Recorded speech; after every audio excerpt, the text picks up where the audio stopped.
Shalom Sobat Karunian, pagi ini kita kembali akan baca firman Tuhan. Sebelumnya kita berdoa supaya Tuhan menolong dan memimpin kita. Di dalam nama Yesus kami berdoa, Tuhan kami membaca firman-Mu, beri kami hikmat untuk memahami dan bawa kami untuk semakin bertumbuh di dalam pengenalan kami akan Tuhan. Di dalam nama Yesus kami berdoa, amin. Baik sobat, kita akan baca firman Tuhan pagi ini dari kitab Filipi pasal 4 ayat yang keempat. Saya akan baca untuk kita. Bersukacitalah senantiasa dalam Tuhan. Sekali lagi kukatakan bersukacitalah. Ayatnya cukup pendek sobat karunian. Nah, tema kita pagi ini adalah bersukacita adalah kehendak Tuhan.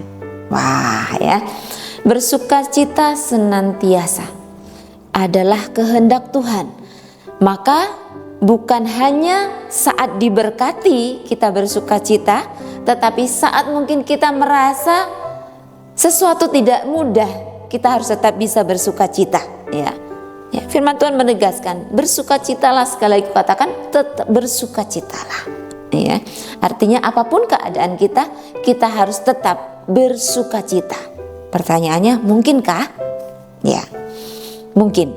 Ya, tokoh Alkitab ada satu contoh, mereka adalah Paulus dan Silas.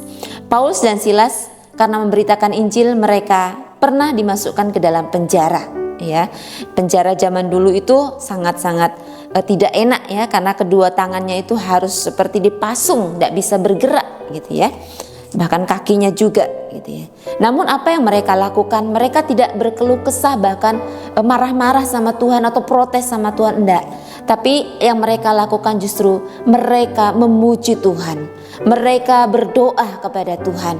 Dan akhirnya pertolongan Tuhan, mujizat Tuhan terjadi. Mereka dilepaskan dari belenggu ini dan mereka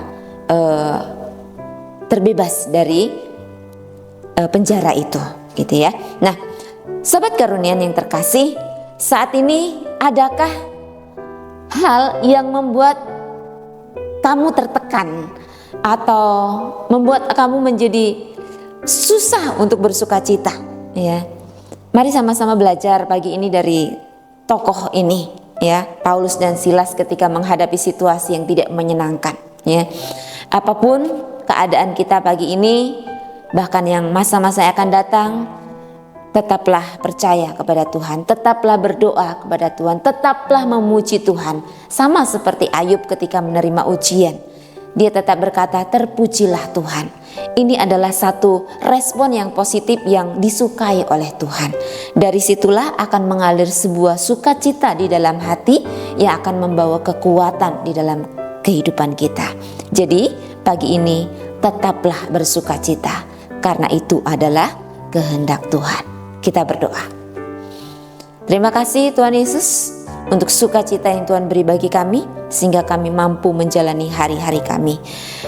Untuk kehidupan kami selanjutnya kami serahkan dalam tangan-Mu. Biarlah sukacita Tuhan terus mengalir memenuhi hati kami. Terima kasih berkat-Mu atas kami sepanjang hari ini. Di dalam nama Yesus kami bersyukur kepada Tuhan. Amin. Thank you.